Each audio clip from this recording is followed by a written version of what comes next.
best of your health and safety. Today, we are going to learn about auxiliary verbs. So, firstly, let's understand what are auxiliary verbs. Auxiliary verbs are the verbs that are used together with the main verb of the sentence to express the action or state. Main verb plus auxiliary verb gives you the complete idea. So this means with the help of auxiliary verbs, we give the complete idea to our sentence. The main auxiliary verbs are be, am, is, are, was, were, did, has, have, had. But they all don't have any meaning. So now let's move ahead. Now the general meaning of the word auxiliary is to help. So that's why the auxiliary verbs are also called the helping verbs. They don't have any meaning of their own. They are necessary for the grammatical structure of a sentence, but they do not tell us very much alone. So children, as we have learned before that the auxiliary verbs help the main verb to give the complete idea, and therefore they are called the helping verbs. And in order to make a complete sentence, they are very important in the sentence. We usually use helping verbs with the main verbs. They help the main verb, which has a real meaning and which makes it called a helping verb also. Let's move ahead. Again, it is stating the same. To recapitulate, that a helping verb works together with the main verb. Let's look at the examples. She is leaving. Now here, leaving is the main verb and is the helping verb. If I avoid use of is, if I hide it, what is the sentence? She leaving. No sentence, right? Because the complete idea is not there. But with the help of the auxiliary verb is, she is leaving, the complete idea is there and it becomes a complete sentence. Similarly, if I have the sentence, I have finished my work, right? To give the complete idea, I have to use the verb, that is the auxiliary verb, have with the main verb, finished, to get the complete idea of the sentence. I hope you all must have understood this. Now, let's look at the use of is, am and are. Is, am, are used to express the present tense, present continuous tense. So, am is used with the subject I.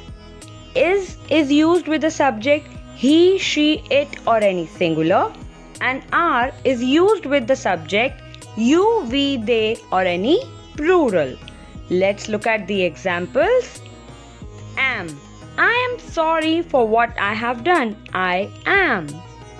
Is. He is a great all-round player. He is. Are. You are never too old to learn. You are. So, with the subjects like I, we use am. He, we use is. And you, we use are. I hope you all must have understood this. Let's move ahead and look at the use of was or were.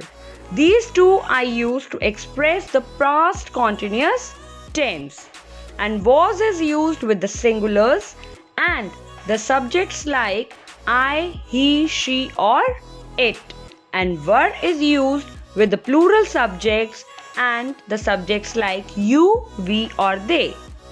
Let's look at the examples. Was. He was elected by unanimous vote. Were is used with the plural, so the children were playing with the ball.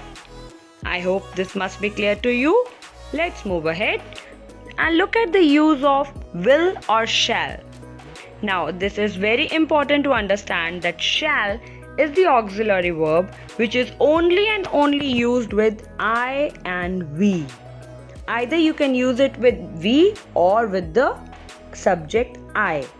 And will is used with all the subjects, may it be singular, plural, he, she, it, you, we, they.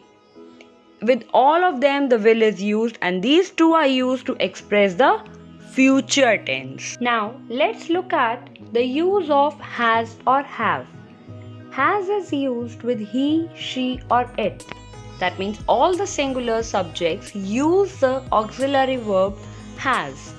And I, you, we, you, they all use the auxiliary verb have, and all the plurals also use the auxiliary verb have. These are used in the present perfect tense. Now let's move ahead and look at the use of had. Had is used to express the past perfect tense, and no matter what subject is, singular or plural, I, you, we, they, he, she or it, had is used with all the subjects in the past perfect tense. I hope you all must have understood this. So let's look at the examples. He has bought some tropical fruits. He has. And the third form of the verb bought is also there, right? Have. Our guests have arrived. Arrived is also the third form of the verb, so have is there. I had not seen him for 15 years. I had not seen. We are talking about the past perfect tense. So with I have used had, and seen is telling me that it is the perfect tense. Now let's look at the use of do or does. These are the very important auxiliary verbs, as they help you when the common auxiliary verbs are also not there, and they help you to convert a sentence into negative and interrogative sentences, right? So do and does are playing the most important role as the auxiliary verb. Let's see which subjects take these two verbs.